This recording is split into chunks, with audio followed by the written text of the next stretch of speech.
Thank you so much, Barbara. Thank you all for being here tonight. It's a pleasure to talk to you about plant politics. So, more recently, I've become interested in the question of political art and plants because there has been a spike in artists engaging with art in a political context. So I want to go through a number of examples with you to assess which aesthetic trajectories and approaches might actually enable a sense of agency on behalf of the plant that doesn't necessarily entail this objectification, but that helps plants help us picturing a new world or envisioning connections that are otherwise invisible without disappearing, right? We want to keep the plant present in our engagements. We don't want to turn it into an object. We want to respect its alterity. And I'm going to kind of go back to genealogies to show where my concerns come from and why would I be concerned with such a thing. But later on, I'm going to sketch for you the concept of vegetal realism. That is basically what I just explained. You know, as artists, I don't know how many of you identify as artists here? Okay, there you go, yes. When you engage with plants, you might want to consider this. You know, am I following a vegetal realism pathway, or am I just using plants as it has been done for 500 years, turning them into objects that I am just using to convey meaning that has got nothing to do with plants? So what do we mean when we say political art? Well, it's pretty self-explanatory. I think many of you would probably think of Picasso's Guernica. This is clear. The content of the painting is political in a sense of our conception of political, that it's very self-explanatory. The idea of a war, you will remember the circumstances in which the painting was made. It was the bombing of the town of Guernica by Franco, Mussolini, and Hitler, and the impossibility of seeing the destruction of the event and communicating the tragedy of the event brought Picasso to create this mural very, very quickly in order for people to get a sense of the devastation, of the loss that had been generated by the experiment of bombing Guernica. And there's a whole history, of course, that we can't go through of political art across the world, art designed to support politics, support politicians, spread ideologies, reinforce structures, cultural as well as social structure, providing clear identity reference points for people to refer to as they construct their personal identity within social structures. And I guess this is just, you know, the more recent examples of art that, again, has a long genealogy, some of which you can even call propaganda, right? There is that dimension of political art serving specific purposes and being commissioned to serve specific purposes. Like, for instance, as you can see here, an oversized Napoleon that seems to be a little too big for this horse. We know that Napoleon didn't ride a horse on the Alps, but a donkey. So the donkey disappears because it's not a good symbol, replaced with a victorious horse. Napoleon was short, he's massive, propaganda. And when realism in France came about during the mid-19th century, what we have is a hyper-politicization of everyday reality. The Funeral of a Nobody by Courbet becomes a catalyst for social tension, posing questions about who gets to be represented in the history of art and who doesn't, and why. So some art shifts during the 19th century from the politics of the heroization, the victory, and the majestic of politics, the royal sort of representation, elevation of reality, to the laboring of working classes, provoking reactions from the upper classes, as it is in the case of Manet. You can argue that at this point, especially with paintings such as the one by Manet, the range of the political agency of art changes from propaganda, as in I am promoting a specific politician, or I am elevating a ruler, or I am portraying a sense of importance of an idea or an ideology. Edouard Manet made art political in the sense that it turned the very purpose of art on its axis. Up until realism, and Manet more specifically, you can argue that art was affirmative. Art told people what to think. And any painting in the history of Western art pretty much says, this is, when you look at it. And it shows you something that you want to know, that you must know. Whether it's a crucifixion, an historical event, it doesn't really pose questions. It tells you truth. Painting is the medium through which we have constructed truth over centuries in Western culture. But Manet thinks up a kind of painting that upsets people and that poses radical questions. In this case, why should I look at a naked prostitute? And of course, Manet's answer was, because you've been looking at naked prostitutes for the past 500 years without realizing it, all the Venuses of the history of art. And now this one, which is actually represented exactly in the same aesthetic, scandalizes you, but the previous ones were absolutely fine. And so this is art that hurts, right? He changed the conception of political art. And of course, I have showed you examples, not in a chronological order, just to map some territory and to return to this very important moment. Now, at this very point, art turns political in many ways. And I know some of you are familiar with the issue that if everything is political, then nothing is political, right? We've got to be careful when we state that perhaps everything is political. You can argue that there are many, many, many shades of being political. And the being political that is related to plans is more sophisticated, in a sense, than the political of very straightforward works, such as these, or this, or this. There's something more subtle that I'm interested in, and it's a political dimension that oftentimes emerges from subtle reconfigurations of the frame, repositioning of plants within the picture, or specific croppings, choices of certain plants vs others. So I'll show you later on some examples by contemporary artists that we can think about.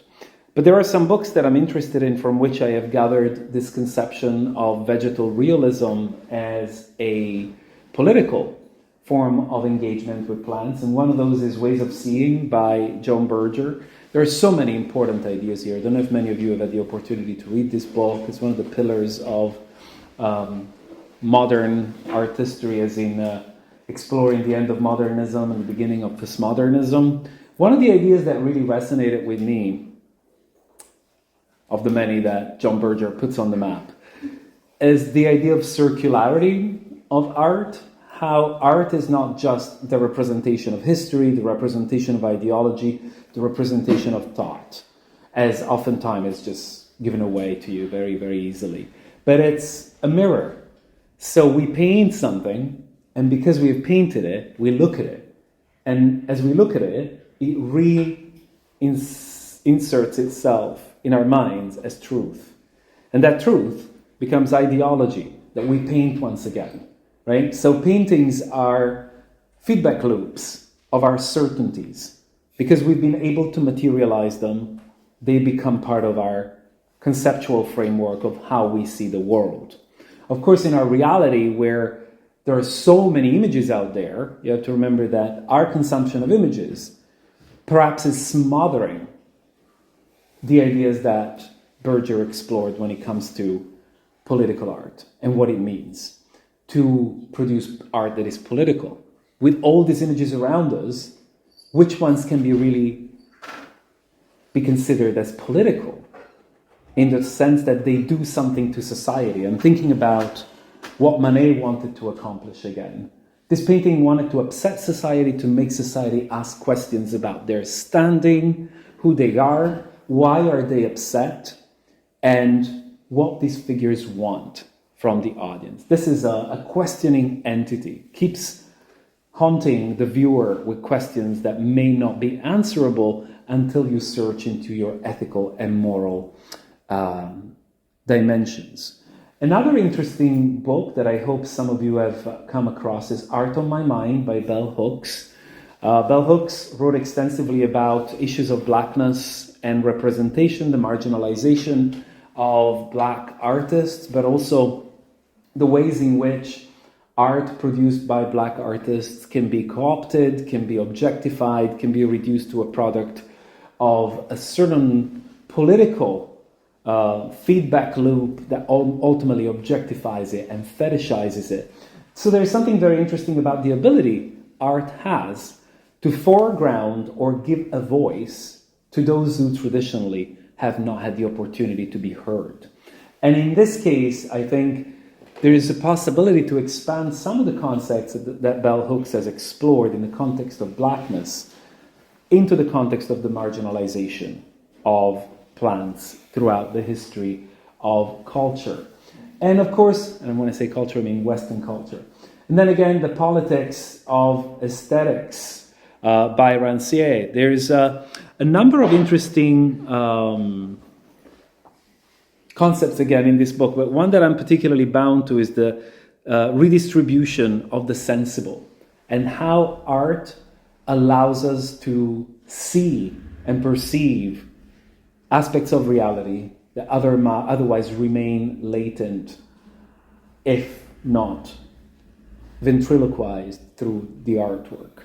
So there's something about art that helps us negotiate reality because it exposes something that otherwise remains invisible. So from these frameworks, I have considered a number of questions that I deem related to the topic of plant politics. How do plants become political in the history of art?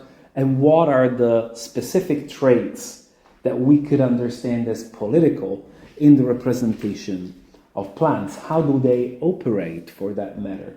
So these are some of the questions I've been asking myself over time. What does representing plants mean? Why do we even do it? Which ideologies shape the representation of plants? As you know, when we represent something, whether it's a plant, an object, an animal, our approach to it is never just candid and objective. Objectivity doesn't exist. We always reproduce an ideology, and we vocalize that ideology through our point of view, the lighting, the cropping, the way in which we position that object in space.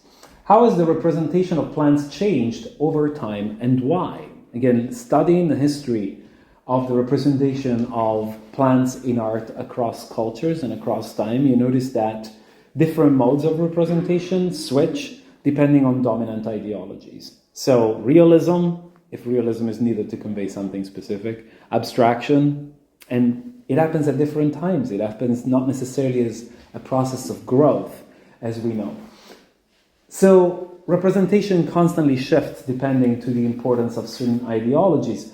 What can we learn from the ways in which different cultures represent plants, about that specific moment that leads the aesthetic shift from one end to the other of the spectrum? When did the representation of plants turn political in art and why? And by that I really think more specifically about the idea of vegetal realism. Now, one of the aspects of plant life that I'm interested in exploring with you is the conception of a vegetal voice. You're plant lovers. I don't know how much you speak to your plants, but I don't know how much you hear back from them. Not much? A bit, sometimes, depending on the situation. Plants are silent, right? More silent than animals. And there's something about this silence that I think has always worked in the history of different cultures around the world as a possibility, a space of productivity of some kind. And for instance, When we look at Australia, like the work of Gabriela Possum Nungurai, Aboriginal artist, we don't see plants here represented in a traditional way, in the way of representing the actual foliage, the flowers and the fruit, but the plants are a little bit everywhere and they take on different forms. This is a narrative painting that captures the beginning of time and the interactions between land, humans, animals, and plants. So you can already see that different cultures at different times think creatively about this vegetal voice. A plant is not just a beautiful object. They become beautiful objects in Western culture, and eventually they stop saying much more than that. But there's many histories in and across the world in which plants tend to narrate something. And the way in which we fill these silences of plants oftentimes obliterates that silence. It's almost like a violence of some kind, an epistemic violence where we're filling that silence with a meaning of some kind that plants are not concerned with. Of course, plants became very important in the contextualization of gardens, notions of the Garden of Eden, ideas of the garden as a place of peace, luxury, silence, the notion of the garden as an elitism, a separation from the world, and ventriloquizing, oftentimes, ideas related to power, personal power, wealth, the possibility of extracting yourself from the toiling of the world. So it's hard to look at plants and to find plants that are represented in a way that respects the silence of plants. And what does it mean to respect the silence of plants? And I think that that's part of the interesting question. And it's perhaps something that's quite either impossible completely to achieve, and only something that we can approximate to a certain degree. You may have all seen, I'm sure, Leonardo's drawings of plants. He used to study plants in a very dedicated way. This is the return to the empirical system that was heralded by Aristotle during the classical period, and the idea after the Middle Ages that in order to understand nature we have to carefully observe it, that we have to carefully study it, looking at examples from the real world. Now, even here, you can argue that in this case, perhaps Leonardo is trying, as much as possible, not to load the plant with meanings that are external to the plant. He's just studying some oak leaves, and because this is a sketch, the power relations that frame the representation allow the plant to just be this entity, that it's engulfed in this silence that is not harnessed by other voices. But if you visit Milan, where I was born, at the Castello Sforzesco, you will encounter one of the most peculiar works by Leonardo, not necessarily his most famous, but it's a vault, as you can see here. A vault painted entirely to the effect of a trompe-l'oeil of trees that make the ceiling disappear, and generates the illusion of an indoor garden. Now, if any of you has been to Milan, probably the weather is similar to what you experience here. So after November, it gets cold, you can't be outside a lot, trees are bare. So if you're rich enough, as the Sforza were, they were one of the most powerful families in the Renaissance in Italy, you can have a luxury of the impression of this beautiful enclosed room with trees. So you might argue that in this case, the trees are not necessarily vocalizing something specifically, but they are certainly appearing. The very reason why they materialize is because of power. The wealth of the owners of the castle have the power to make these trees appear. And implicitly, these trees begin to speak about their power, whether they want it or not. They're embedded in the fabric of this castle. Nothing can extract them from it. Like I mentioned earlier, acanthus leaves are a really interesting example. You might not necessarily think about the capital of the Corinthian column as a political expression in architecture, but you can also argue that it is, very much so. There's an interesting story related to the acanthus and how it became such an iconic symbol. I'm sure when I say the Corinthian column, I'm thinking of this, right? You're familiar with Corinthian columns. They're everywhere, even here. Originated in Greece, of course appropriated and further developed by the Romans. They return to Renaissance art and eventually become major with the Baroque and Neoclassicism. They spread all over the world to the United States and Australia with colonialism. They're this quintessential icon of classical thought. And I became interested about why that leaf, beyond this aesthetic quality. I begin to wonder if there's anything political about it. When something is associated with classical culture and it's been expanded by colonialism, chances are that something political might be at play. But I was also interested in understanding what is the origin of it. Is it just aesthetic appreciation and a pretty, hollow appropriation of its form just because it's pleasant, or is there something more? So I found out about this interesting story that's related to the acanthus leaf, which generated the acanthus column capital.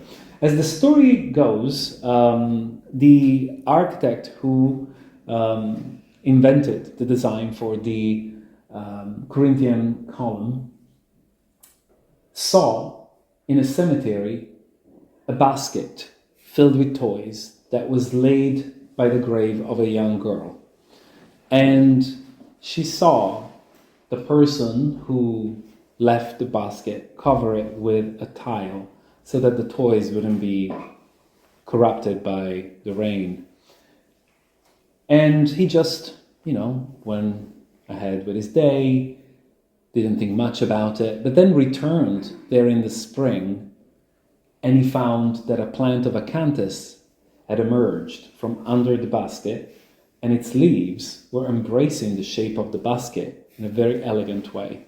And to him that became the reason to use the acanthus as the capital for the Corinthian style. So allegedly he ran back to the workshop, started sculpting the first Corinthian column capital. And because of that story, that's because of that story that the plant and the capital became so quintessentially charged with a symbolism that made them international.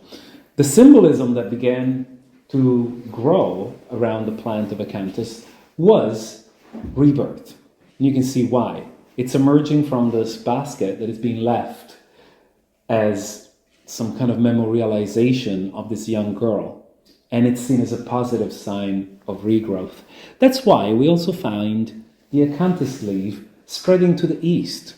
We always think about it as a classical Western statement of power and elegance, but it actually reached all the way to Indonesia, India, and it's this universal symbol of rebirth. So this is where I became interested in how we attach symbolic value to plants and which symbolic values respect the silence of the plant, its identity, its biological cycles, its ecological engagements, and which instead just smother over that space that belongs to the plant to fill it in, that silence, with our ideas and our conceptions. And in this case, I think unfortunately it's one of those instances in which acanthus was sort of co-opted. The fact that it grew under a basket and that it looked elegant in the way it framed it doesn't really take into account anything important about the life of the plant. So it's a legend, it's a mythological account in which we impose some meaning onto the plant, and then we perpetuate the representation of that plant over and over and over in the knowledge that it represents something that has got nothing to do with the plant. Now, something different happens with the lotus flower. Lotus flowers also became really popular in India in the representation of a similar subject, resurrection, the emergence of the soul from the toiling of the earth and its elevation towards the sky. In fact, the figure of Buddha that we see in this column is also seated on a lotus flower. It's hard to see it stylized. But the idea is that these two symbols begin to intertwine. Now, the lotus flower, the symbolism of the lotus flower is actually based on keen observation of the life cycle of the lotus flower. So the reason why the meaning of the lotus flower, the symbolism of the lotus flowers became so popular is because usually lotus flowers grow in very murky waters. And when the flower emerges from the water, I don't know if you've had the opportunity to see this, it's almost like it's filled with light. It's a really strange plant. It's luminous. And you see this beautiful brightness emerging from this kind of murky waters. And when the flower emerges above the water level, it's magically clean. It doesn't carry any of the mud, any of the detritus. It's just the texture of the plant that appears pristine and untarnished by all the messiness in the water. And it elevates itself. And then when it opens, again, this incredible luminosity that I've never experienced with any other flower, it just seems to be there. And it's chromatic, like usually the heart of a lotus flower tends to be white or brighter, and it goes into a darker tip. So it really looks like a spiritual apparition. It's a really fascinating plant. And to me, that example of how a plant acquires symbolic value is interesting because it generates from keen observation of the life cycle of the plant, how it behaves, it respects it, and it channels that specific journey, that specific moment in the life of a plant into meaning that we can mobilize to express our ideas, stories, and emotions. There are, of course, different moments when this happens and then doesn't happen. Are we getting a sense of what this vegetal realism is about? Okay, good. I'm going to go over some of these concepts again with other examples. This is Gerardo Cibo. Gerardo Cibo was a fantastic botanical illustrator in Italy. Again, we're in the Renaissance, just towards the end, really, like verging towards the Baroque. And he illustrated plants like nobody else before. Like in this case, you can see the level of realism is wonderful, but he elevates these plants out of the ground, and he doesn't present them to us with the white background that we become familiar with later on. He shows them to us in the context of the environment in which they grow. So you can see people who collect these plants. Most of these are plants that have a practical purpose, like they are used either for agricultural practices, to make perfumes, to create decorations. And what's striking here is as well the representation of the root. He clearly collected this specimen, cleaned off the roots, and of course roots were particularly important at the time in herbals because that was the medicinal part of plants, the most powerful, I would say, medicinal part of plants in many instances.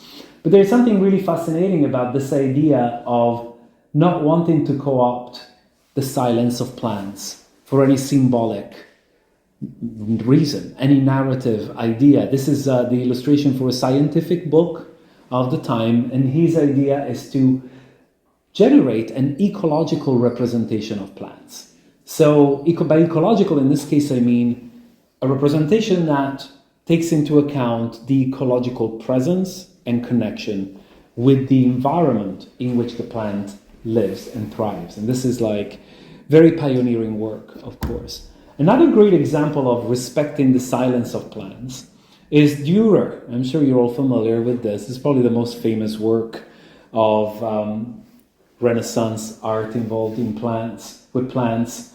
The great piece of turf, it's a bunch of weeds. And weeds are now very political. I'm going to show you examples of political applications of weeds. But in this case, it's not quite clear what Dürer wanted to accomplish. There is no clear symbolism to this image, which is wonderful. I'll tell you more about why it's great when images don't entail any symbolic value. But Dürer was very religious. And more than one time he said that the closer you reproduce the greatness of God as expressed through nature, the closer you will get to God. So to him, representing the minutiae, the roots, I don't know if you can see it because the screen is not particularly large, but over here he painted the roots of these plants just sticking out from the dirt. So to him, copying this was the greatest opportunity to get closer to God. But yet again, these plants have got nothing to say specifically. It's just their complexity, the representation of their complexity that embodies the superiority, this higher status of existentialist wholesomeness. There's a divine here in the representation of plants. But things change rapidly with colonialism. The idea of representing the bounties, the wealth, the richness of faraway land begins to supersede these more subdued representation of plants in which we can claim that their silence is being respected. In this case, these plants are brought together, these fruits, these flowers, to symbolize the power of colonial appropriation, how these plants that had never been seen before and that will perish, or these fruits, express the power of those who collect them and harvest them. The whole of the history of the representation of plants between the Renaissance all the way up to the 19th century is filled with an obsession to fill the silence of plants with our voices, whether it's colonial power or whether it's Christianity. This is another really interesting example. I don't know if you've ever seen the work of Otto Marseus von Schrick. He lived in Italy extensively for much of his life, where he studied Caravaggio. You can see how dark this is for a reason.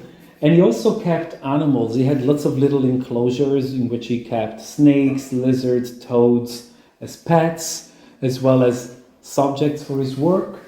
And he painted the sottobosco, as it is known, which is the tradition he invented of painting animals doing things at the base of trees. They always fight with each other, or they're eating each other. They're kind of in action, but these actions are always dictated by a Christian agenda. So toads represent the devil, butterflies represent the human soul. So it's always a struggle for our purity and redemption, the metamorphosis, the changing, the getting closer to God.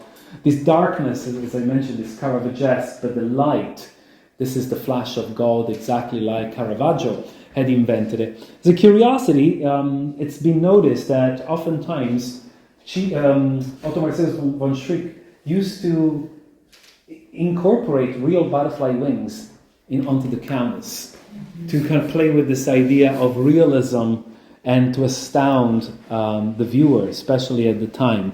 There are many examples in which, of course, plants are co-opted by religious intentions. In this case, like the Paradise Garden mural in Malinalco in Mexico, which is beautiful fresco that covers the four sides of the cloister at the Augustine convent. You can see different indigenous species that were actually painted by indigenous people under the guidance of the colonizers,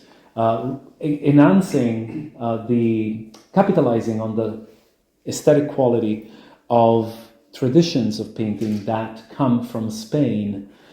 These are all, in a sense, all these plants have been gathered together despite being local to represent the Garden of Eden.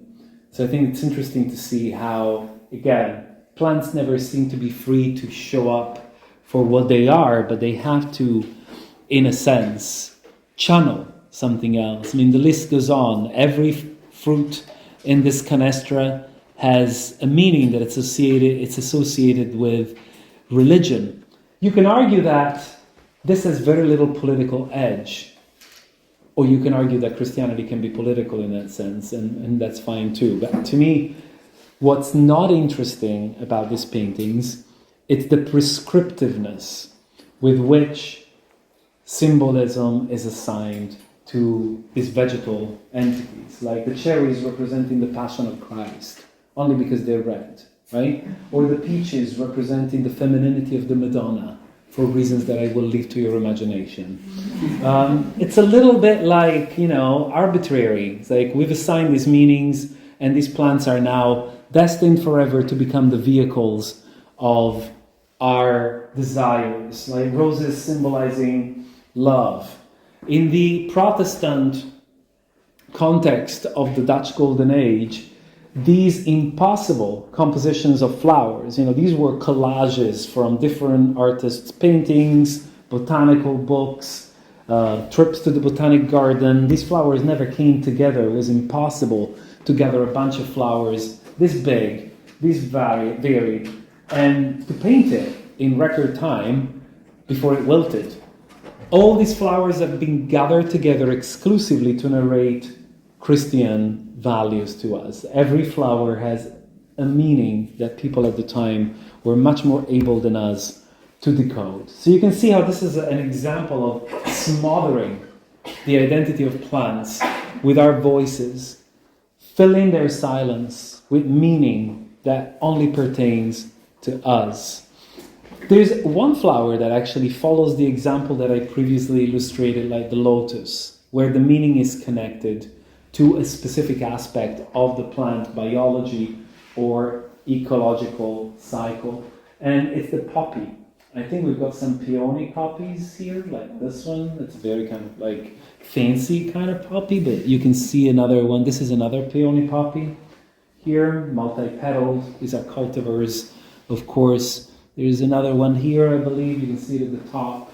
It recurs all the time because it's a symbol of sleep. And the symbol of sleep there is coming from opium. So you can see that there is at least a reflection here of a use, an engagement with that plant that motivates its meaning. But roses and love, daisies and purity, violets and being faithful, all totally arbitrary, a language of flowers and the meaning of flowers that just resonates through Victorian culture and becomes extremely popular then. Butterflies always represented the human soul. Flowers, love, death, sleep, the moth, over, right? So the symbolism here is very, very clear. We are asked to look at plants, but for the symbolic purpose of thinking about something very different. So it's almost like these paintings tell us, look at me, look at these beautiful plants, but think about something completely unrelated.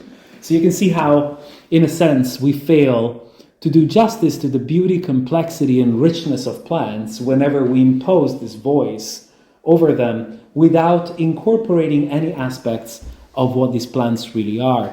There are some interesting examples that I wanted to look at with you of plants becoming political because of the way in which they have been represented. Now, in Chinese art, there's a lot more attention to the specific quality of plants and the symbolism that is associated with them.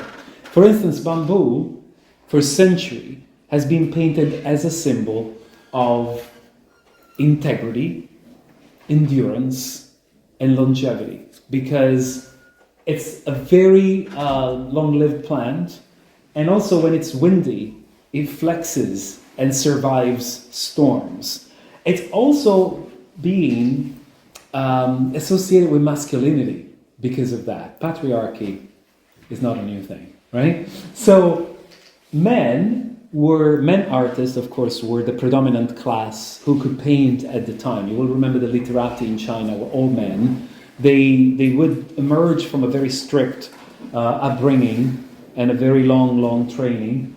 And painting bamboo, like we see here, was an expression of their character as leaders in their lives. Women were not allowed to paint bamboo. They would paint orchids, right, and other flowers that were more delicate and more suited to their remissive tendency, which was what was very much celebrated at the time. And in this painting, Guan Daosheng really breaks the rule by painting clusters, first of all by painting bamboo, a subject that was not necessarily traditional for a woman, but also by painting clusters, so by reinventing the representation of bamboo at the time, which in the hands of men was exclusively related to one single strand or one single branch that represented that power. So she's coming up with this personal interpretation of a genre that was masculine, and that causes a massive stir, which eventually makes her one of the most famous artists in the context of the representation of plants in art. And this example here, in which we see a red bamboo, plays a level of analogy. In this case, unfortunately, none of the red bamboos painted by Su Shi survive. So I always have to use somebody else's red bamboo. But Su Shi painted bamboo with red ink because he ran out of black ink. And he was using red ink to correct his students' homework. And decided to just go ahead. It's like, I don't have black ink, why not? And he got criticized so harshly by his colleagues. He was told that bamboo is not red. Why did you even do this? It's heresy. And then he said, yeah, but bamboo is not black either. And we always paint it with black ink and nobody has any problems with that. So he was challenging tradition. And that cost him a lot because he was expelled from the court at the time and couldn't paint or work anymore until he died. So that goes to show, right? You can argue that this red bamboo is very political, and so is the bamboo by Dan Daosheng. You know, this kind of like reinterpretation of plant genres that somehow shock people and generate this sort of like strong reaction. So I hope this is setting up some kind of like ground through which we can understand some examples now of contemporary vegetal realism. In a nutshell, once again, vegetal realism is a form of representation or engagement with plants in art in which we respect that silence, we don't smother it and fill it with our voices, but we incorporate or allow the plant to express something that is specific to itself, its life, its biorhythms, its ecological connections, its identity, if you want to go that far, as contemplating the idea of a plant identity. The examples I'm going to show you flicker, right? Not all of them are squarely grounded into 100% vegetal realism. There is like dimensions of it. And I think it's important to not want to be absolutists in this case because nothing is absolutist. And you as artists can choose how to pitch your vegetal realism so that it works within a project. And it might be a case in which you start from the biosystem, the ecology of the plant itself, and take it somewhere where it becomes political in a way that never leaves behind those attributes of the plant. You can start from the other end and travel towards the plant as you navigate your project. You don't have to land into, the goal is not to land into a 100% vegetal realism, bling, bling, bling, I won the game, right? So one of the works that I find is never talked about enough is this. I'm sure you're all familiar with this, right? Duchamp and his very famous urinal fountain, which I now also attribute to Elsa Baroness von Freytag-Lorengoven. You might know that there's been a controversy over the past 4 years that she might be the real maker of fountain. Museums haven't changed their labels because there's no definitive information about it, but it seems like she was. So nice to give it to both of them. Duchamp's got so much going for him anyway, right? Just put her in. And this is the equivalent of Duchamp's urinal for plants. So 1936, Edward Steichen, who many of you I'm sure know for his photographs, much better known for his photographs, decided to do something unprecedented at MoMA, of all places. You know, oftentimes we complain that institutions always lag behind and that they don't allow artists to express their level of innovation. But somehow he convinced MoMA to display delphiniums. Now, I'm sure you're familiar with delphiniums. They probably grow well here, no? Yeah. Delphiniums are here. And they grow tall. They can grow like this tall. They're pretty substantial plants. But the ones Steichen presented at MoMA were over 6 feet tall, which is quite a lot. They're like giant delphiniums. Now, we're quite used to giant varieties of plants today. In fact, if you go on Etsy and just Google giant something, there'll be like so many gigantified plants. 1939, not so much, but the real, sorry, no need to look at the champ again. The real, look how tall they are.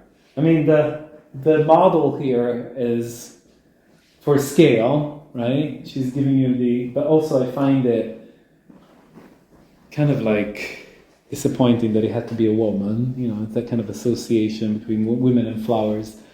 But the bravery to present live flowers as a work of art for a week. This is the beginning of bio-art. I'm sure many of you have come across this label. It means to make art with a living. And oftentimes today, it's more associated with working in a laboratory where artists engage with microbes, bacteria, viruses, petri dishes. We don't think about, artists who grow plants don't often use that label themselves. They don't really see themselves as bioartists, mostly because bioart oftentimes focuses on the microscopic scale of things, so it kind of requires tools. In this case, however, I think Edward Steichen would have agreed with the bioart label because he genetically modified his delphinium, so it's very bioart to interfere with the genetic material of his plants. And he used a number of concoctions of chemicals and then selectively bred the tallest for years in order to come up with this. And of course, this is political in a number of ways. It's political because it's asking us, like Manet's Olympia was asking us, why am I meant to look at this? This is asking us, why am I meant to look at flowers in a gallery space? Because you've done it for centuries and it's never been a problem as long as the flowers look like this. In that case, yeah, we agree, we've got to look at flowers. But the very moment I bring in the real thing, you don't know what to do with them. What am I meant to do with the real thing? But they express this paradox that through the history of Western art, mimesis is the condition under which an everyday object or an animal or a plant is elevated to the status of art. Why? Why can the actual thing be art in itself without the reproduction? Ultimately, you can argue that Steichen's manipulation of the genes is the manipulation of a material, like an artist manipulates paint or clay. He manipulated the plant over time to create a unique expression that ultimately no longer is a wild flower, but it's this dialogue between the plant and human interests, desires, ambitions. There's always something interesting about these experiments with living plants. Plants say no. You can't do everything you want to them. You can only push them or lead them to a certain degree where you would like them to be. Then at some point they die. It's like, this is not where I can go. You can enlarge a flower until the plant stops supporting it, like dahlias. Think about what we've done to dahlias. Those dahlias are like this. Then they bloom and the whole plant collapses, right? I love that moment, like Eduardo Kahn in How Forest Thinks says something I don't agree with. He says that resisting is not agency. I'm like, no. Resisting is agency, especially when resisting is all you can do. That's your only form of opposing. Surviving and saying, no, you're not going to do this to me, is a very strong, powerful form of agency. So I think this is very political in a way, too, that doesn't leave the plant behind. In fact, it brings it into the gallery space for you to explore as a viewer. But not all media have this immediate, realistic encounter. Some of them mediate.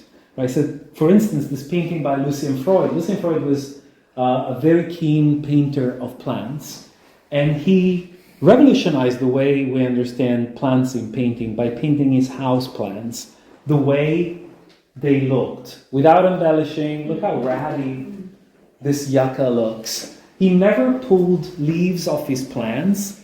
He never trimmed, beautified, or made them look nicer, because he believed that in all these blemishes, in all these imperfections, lies the true character of the plant. And from that perspective, you can see how this plant is irreplaceable. This is the plant that lived with Lucien Freud in his apartment at the time this painting was made. And you actually find this yucca in other paintings. It becomes like a real subject. Lucien Freud decided something really important in 1951 when he changed his style dramatically. And he moved from drawing in a very linear way to using oil paint with this level of realism, almost like that. Some people can. He decided never to paint again plants that carry symbolic meaning. Stay away from roses, chrysanthemums, poppies. Only one time he painted a bouquet of wild flowers, but even then he really tried to avoid flowers that have strong symbolic legacies. He did so because to him painting was a way to reach into the truth of everything. So painting was an exercise. Through painting, through observing something, through representing it with this honesty, aesthetic honesty, he thought that he would get closer to the truth of what he represented.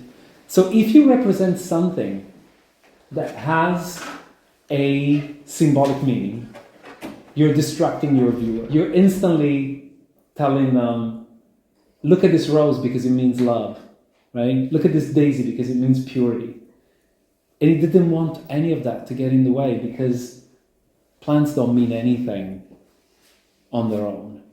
He wanted his paintings to be suspended in this difficulty to quickly assign meaning to the situation and to resolve the situation. It's in that space of ambiguity that he usually sets up by revolutionizing the composition, like you see here, placing the plant at the very foreground, pushing himself at the back, setting up an ambiguous situation that he charges the painting with a political ambition to reveal the plant, mostly for what it is, so that it doesn't speak of our personal ambitions or desires or fears or anything that involves us in the first place. This idea that the human comes behind is really fascinating. And believe it or not, he painted so many works involving plants, but art historians, until I wrote my book,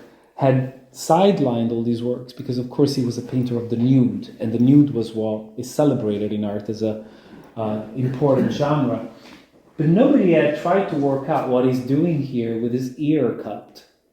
And a couple of art historians only went so far as saying he's clearly trying to listen to something somebody on the other side of the canvas is saying to him. And I always found that surprising. I always thought he's trying to listen to the plant. It's like, this is like 1968, is the year in which The Secret Life of Plants, the book, was published. The documentary came out a little bit after. If you haven't watched it, go ahead. It's amazing. But these ideas that you could talk to plants and plants might hear you were really circulating at the time. Unfortunately, because it's a painting of plants, he was never asked anything, about it. So it remains mysterious. But what an interesting proposition. If you don't assume that he's trying to hear another human. He's trying to hear a plant, and once again, it's a house plant. Do you see the pot here? He always painted the pot of his plants to situate that plant specifically in his environment. It's not like an abstraction, it's not like an apparition. And then you can argue that there are other examples of politicality that are more complex. I'm sure you've come across George O'Keeffe's Flowers. You all see the sensuality and sexual references. But Georgia O'Keeffe never agreed with that reading. It's very well known that she tried to stir away everyone from assuming that her flowers were elusive of anything sexual or anything feminine. And I respect that, especially because it was Steichen, Stieglitz, her husband, who was imposing these readings on the flowers. Was anything unconscious happening? Not my job to say that. But flowers, sexual organs of plants. So paradoxically, whether she meant it or not, and I understand why as a woman she's trying to push back on, I don't want to be a female artist who is painting reproductive organs, female reproductive organs in flowers, but that's what they are. So in a sense, these are more political in the respecting of the essence of flowers. You can argue that much more intentionally, Mapplethorpe did this too. His flowers are so sensually charged with this, erotics. But that's what flowers are, right? They are erotic to us, but to bees, butterflies, hummingbirds, they can't stop. They want more. They stick their heads in and disappear into them and roll around. I mean, it's like an orgy in there all the time. It's the site of pleasure. So sometimes, these representations have been shared with us through art history as a very kind of like, almost as a stylization, as an abstraction of form. When art historians don't know what to say because they don't want to give, or they're not able to acknowledge the agency of the non-human, they revert to form and color. Look at the lines, look at the exercise in balance, right? And they start saying nothing for multiple pages. They want to make you throw the book away, but you don't know exactly why, because they're saying nothing. But when you start paying attention to what the subject really is, then you can understand that perhaps the artist was negotiating a much more complex reality here that is political in a number of ways. And just wanted to speed us up in time. There's a very interesting artist in Canada called Zachary Logan who works, again, in a realist tradition. These are pastel on paper. He's extremely talented. And he has been painting weeds for a long time. I'm going to talk to you briefly about weeds. This is an enormous piece, as you can see, that it's in the National Gallery of Canada in Ottawa. And it represents a ditch. Now, as a queer artist, Zachary is a big plant lover, animal and plant lover from the start, but he's developed this idea of weeds as a form of resilience, and the idea of weeds representing queerness and the resilience of queerness, especially in the ditch. It's where the majority of mainstream culture is not concerned. Think about the sidelines, think about the edges, where the gardening doesn't happen anymore, where the lawnmower doesn't reach. That's when a new place of productivity and fertility can emerge. So oftentimes he paints this very elegantly entwined groups of weeds that represent this thriving, thriving in the shade of power, in the shadow of power, away from the formal clarity of gardens, from the brightness of mainstream culture, but as places that are generative, that are shelter, places in which community can happen. And these messages, I find, are emerging and expanding more and more across artists and artistic practices. Mona Karen is an incredible artist who has been representing weeds across the world on these gigantic murals. I don't know if you've ever encountered her work. She represents existing plants. That's what I find really fascinating. And the way in which she represents weeds is very imposing, as you can see. She's trying to convey this sense of importance, monumentality, but the choice of plant specifically is what foregrounds this political notion of resistance. And you can argue that what we call weeds are in fact plants that have learned to resist any form of suppression. So that's why many plants are used as symbolics of migrants or minorities of all kinds that have endured oppression and somehow have managed to resist. This is a Joe Pye.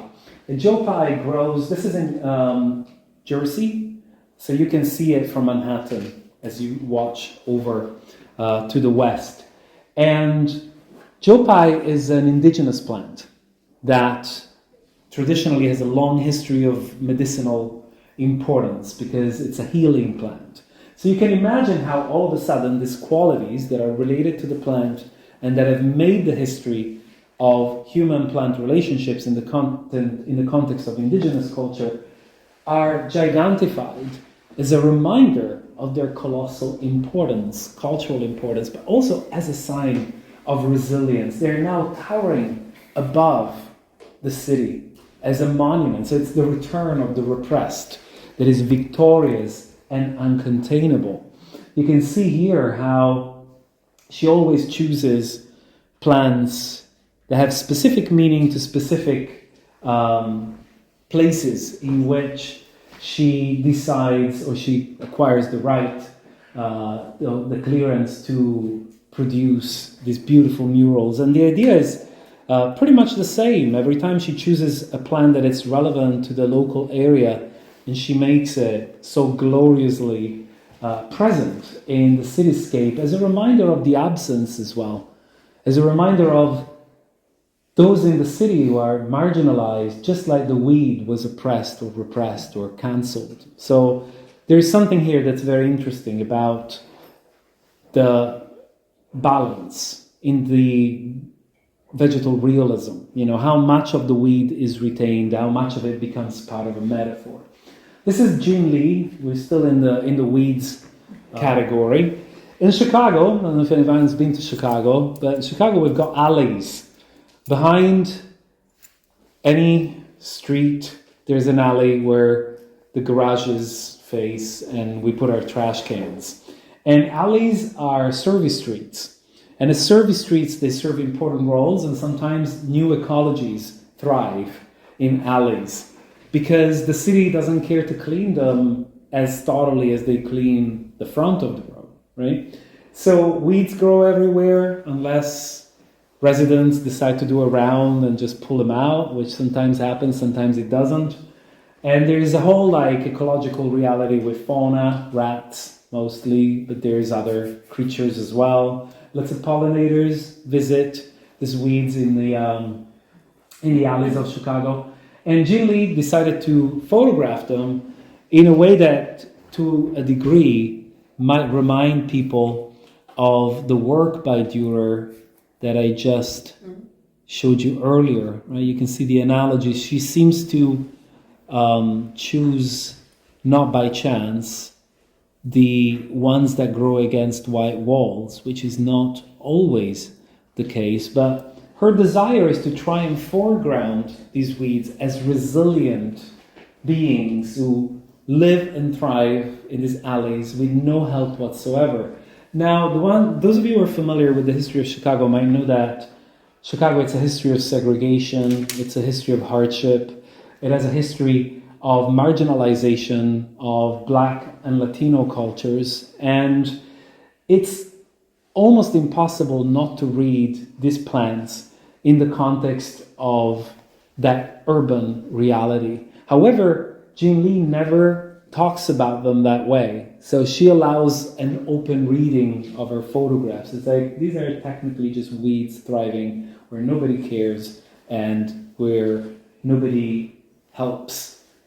But just as you say that, you can see how the metaphor emerges, that these are also representing people who are doing just that in the city. And I like the fact that, again, the metaphor, the symbolic value is based on an aspect of the life of the plant, their resilience, which is grounded on observation of how these plants survive.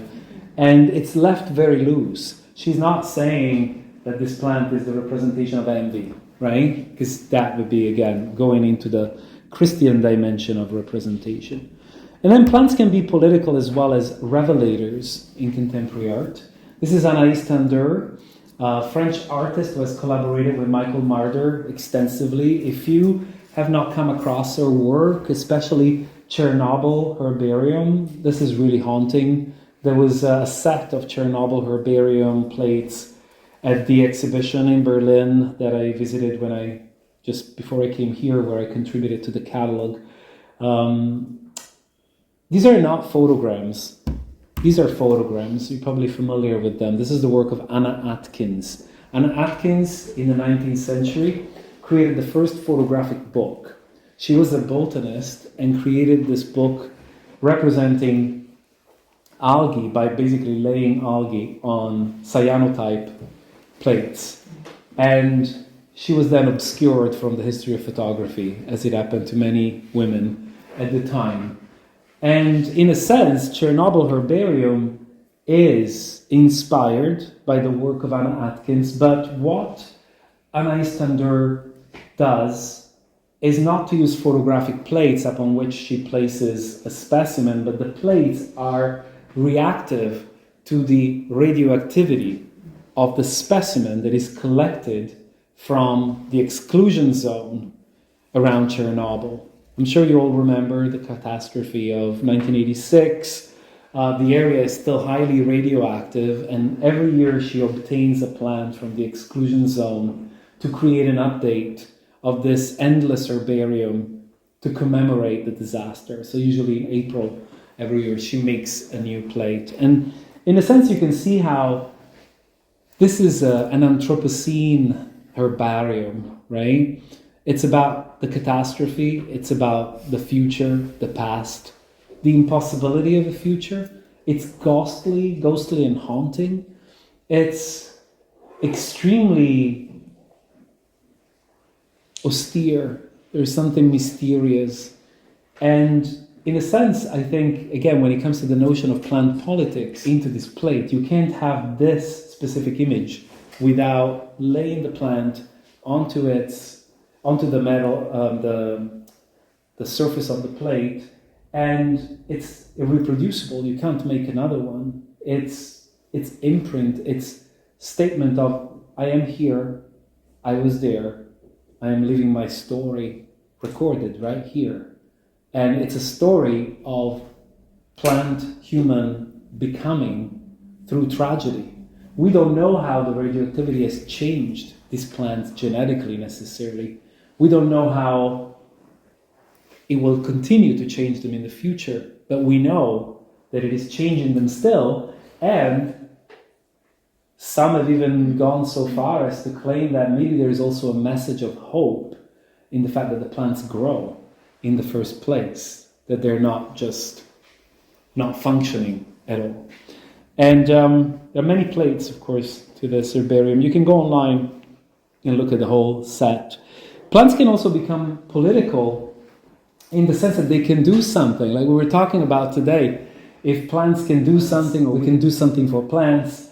Slow Cleanup is a work by Rachel Whitehead, who's used to be based in Chicago and decided to clean up a number of disused gas stations. You know how gas stations leave behind polluted soil. And with the support of the city, she created a number of gardens in which plants were chosen for their ability to absorb chemicals, toxic chemicals from the ground. That's called phytoremediation. And it's an experiment. You know, there's data out there. Scientists have been researching phytoremediation for many years. It has been tried and tested. It works. You just have to be very careful how you dispose of your harvest. Because when you pull the plants out of the ground, they will come with the toxic materials will be there. So you have to usually pass them on to another industry that will be able to extract those components and use them again. It's a chain of repurposing and recycling.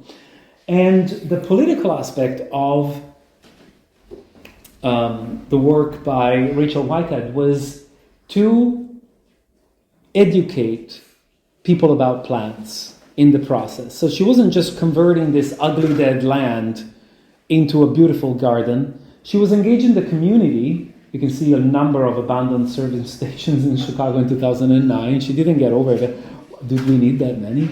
Like a gas station every corner. But she engaged the community, as you see here, paying them, of course, with the funding raised for these projects, to build these gardens with her. And then, as you can see here, proceeded to create journeys, pathways that people can explore. Just imagine this land being like empty and barren and unusable until the slow cleanup gardens came to be. And then education programs will follow, where you educate people about why these plants are here, what they're doing right now. So you can see that in this case, plants are front and center of the whole experience, but they're also regenerating the land. Of course, when I've spoken to Rachel many times, the art world doesn't really care about this that much, despite the fact that this is a great project that has practical applications that help the community. One of the political dimensions, for instance, is giving people back the land, right? This land that is made toxic by profiteers and it's polluted and you can't do anything upon it is being given back to the community. It's pretty political, right? But at the same time, the voice of these plants remain loud and clear for what they are, for their ability, bioabilities to regenerate the soil. And I think this is an interesting conception, but as I was saying, the art world is not very interested in these projects. If any of you works with ideas related to growing things in the land, harvesting, good luck. There is something about the lack of monetization, reification.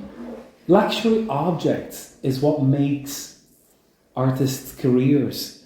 We love the idea that political art doesn't necessarily have to leave behind a trace. Yeah, true. We love the idea, but the art world still wants the trace to sell. Quickly, just want to pick up speed to wrap up, of course. Céleste Bossier Monginot, don't know if any of you were at the Venice Biennale of 2015. The Scotch pines were enabled to roam the space of the gallery through these bases, as you can see here, that had wheels, and sensors hooked to a computer that monitored the sap flow, therefore moving the tree where the tree wanted to be inside and outside the space. Of course, this is a speculative project. You can argue that it's more performative than realistically doing what it claims it does, but that's part of the fascination with art, right? I love to show slow cleanup, which is so practical, so real in its impact and scientific dimension, and then something that it's actually a little bit maybe gone too far in the speculative realm of things. But the idea that plants could move, how fascinating. When I walked to the French pavilion, usually I try to go to the Venice Biennale without knowing anything. I go like that, I want to read the reviews, I want to see it. And I walked in front of this, I was like, oh my, I need time to process what's going on. And it's fascinating, right? The agency of plants and how their fixity in space makes them object-like oftentimes to us. And what if they could move? There'd be no trees in Chicago in winter. Come October, they'd be like, okay, we're going south, everybody. This exodus of trees leaving the city. And that made me think how much we rely on the fixity of plants when we walk through our landscape. The tree that's always been there and will be there at the corner of the road, and it's not moving 5 feet to the middle. You know, imagine if a city where plants moved around wherever they wanted. We rely so much on their staying put, right? And then seeing them making decisions, technically, it's really inspiring. It really made them look more individual, with a will, with an agency. But of course, it also brings you back to that question of how much we're projecting, anthropomorphism. But there's a very strong political charge here. Like, what if these plants could choose where they are? Have you ever put a plant in the wrong place in your apartment? Yeah. And you wish that a plant could just move to where it's meant to go? That'd be lovely. Just go where you need to be, because I don't know anymore what I can do for you, right? And this little plant, we're like, okay, ends up in your living room rather than the bathroom. Bathroom is not usually the best place, but never mind. Otto Kanga has created this really interesting work. I hope that every time, I'm trying not to stress too much is vegetal realism, but you can see where the work of art leaves the plant behind and where it doesn't. Also where the silence of plant is being filled with our voices and how much silence remains silent. Otto Kanga thinks about migrations and plants. And in this case, in this performance, she has set up a dance in which dancers move around this map and they carry these jasmine plants, they're night-blooming jasmines on their heads. I don't know if you've ever tried this, it's kind of difficult. And the idea is to overlay notions of plant migrations to the notions of people migrations. And how, as migrants, sometimes we don't know exactly where we're going, or we think we know our destination, but we don't know exactly what it entails. And all these lines are the renditions of a geographical scenario that you will interfere with. You will cross borders. Whose toes are you going to step on in this dance? Now, there is something interesting about the plants. The plants don't just represent this like ornamenting. The plant that they carry them, and it has become an invasive species across many countries, including Australia, South Africa, and the United States. So suddenly you can see, when you understand the species of the plant, how it becomes political, but not political, and the plant symbolizes rebirth in a kind of abstracted way. That plant symbolizes this plant that is called one thing, but it's another, and it's actually a weed that it's also cultivated and fetishized in certain gardening environments, but when it steps when it shouldn't be, it becomes a pest and undesirable. So knowing the species of the plant brings this political charge that never leaves the plant behind. It's important to know what plant it is and what it does as part of the performance. And I think I've got one more example. This is the work I wanted to talk to you about. Eddie Rodolfo Aparicio, very interesting young artist who I hope will not be burned by the art world as in this kind of quick cycle of we'll build you up, sell you out, goodbye, we're done with you.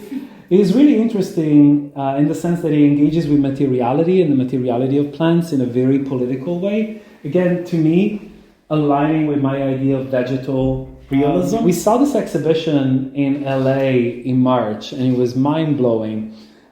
Beautiful, seemingly abstracted, leathery sheets with these massive spines. And they belong to the ceiba tree. The ceiba tree, it's like this. Oh. Yeah. And he's harvested, of course, some of the spines and created casts of the skin. So this is not the bark of the tree, but he would use rubber of the ficus tree, a ficus tree that grows in El Salvador especially, to smear the surface of these trees, let it set, pull it off, and then exhibit it as this map. They look like geographical map, territories, lands. And what's fascinating is that this tree, the ceiba tree, and the ficus tree, which are the two trees that he was using in LA at the Mocha Geffen exhibition, have a history in LA as plants that don't belong there.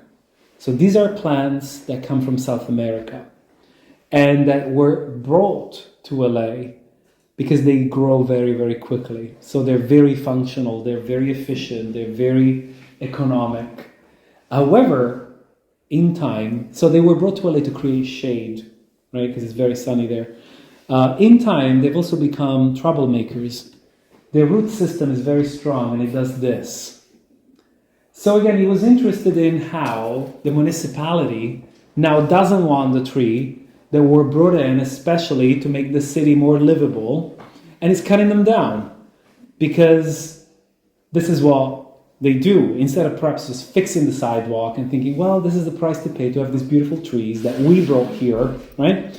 So he started to think about them as a metaphor of the Latino immigrants that were brought into LA from South America to build a city during the 1920s, the 30s, the 40s, the 50s, and that built LA, and that now have become undesirable, and that are being pushed by the city further out, further out. They're seen as intrusive, invasive species.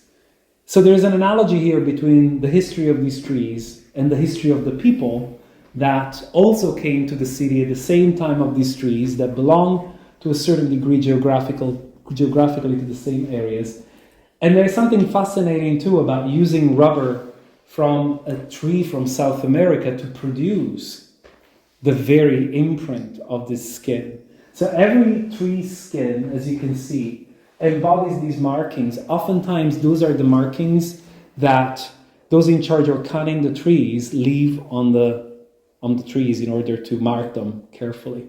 So it's a real history sedimented of migration that's invited by a nation to benefit from specific groups that are marginalized and then eventually ejected and removed, like in the case of the plants that we see here. Thank you.